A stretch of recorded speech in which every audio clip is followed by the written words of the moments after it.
Hi there folks, what I want to show you today is the differences between a mass-produced Castle Grayskull, vintage one, and a early generation vintage Castle Grayskull.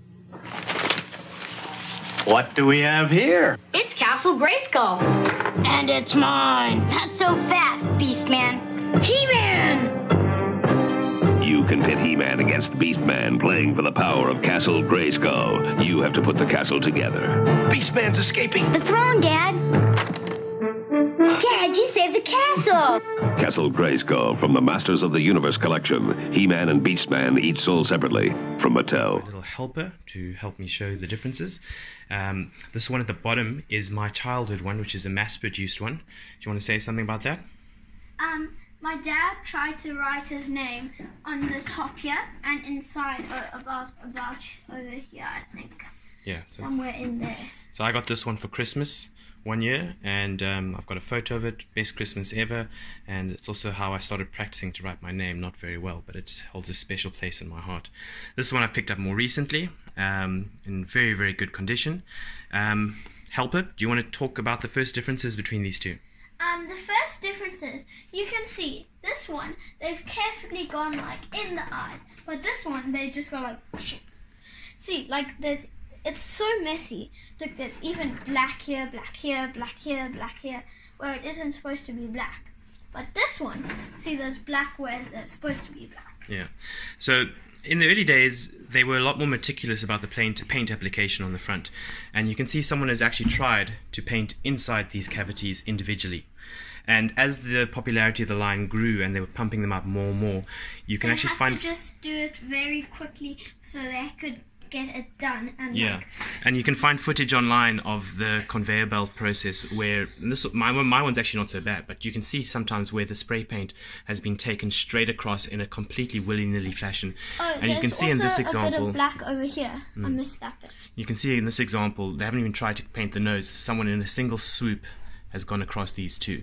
So the first giveaway is the meticulousness or lack thereof with which the paint application has been applied. Let's open these guys up.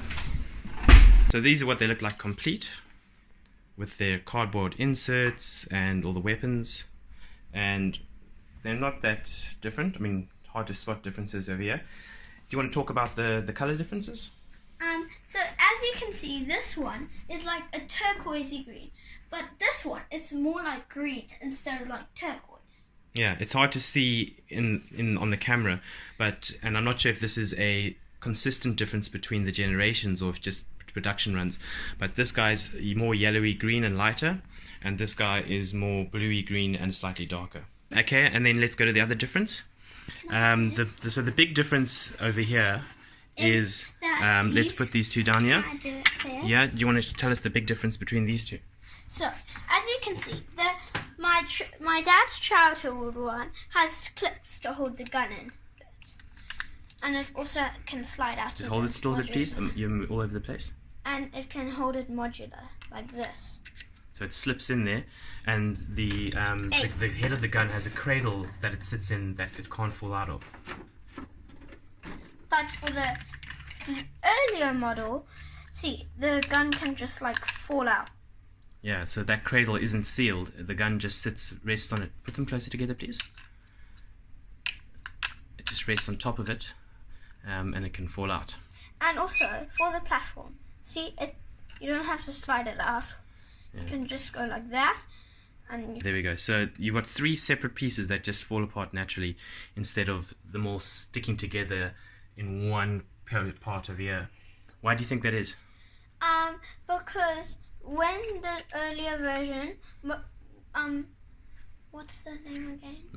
Mattel thought it would be fine for kids, but then later on, I think they got some complaints about like it would all be so finicky and the kids couldn't manage it. It was so hard for them. Yeah, so we don't really know, but it seems likely that same with the strap situation on the figures. The straps got longer and longer over time as they realized that kids struggle to play with the armor straps It's too on small finicky. Yeah. And like it's easier to break. He-Man's heroic fortress, Castle Grayskull, with trapdoor, laser, and jawbridge. This is sold separately from the Masters of the Universe. Castle Grayskull, the source of all the power. After filming the original video comparing the differences between the different Castle Grayskull releases, another difference that's quite noticeable came to my attention, and that is the construction of the doors of Castle Grayskull.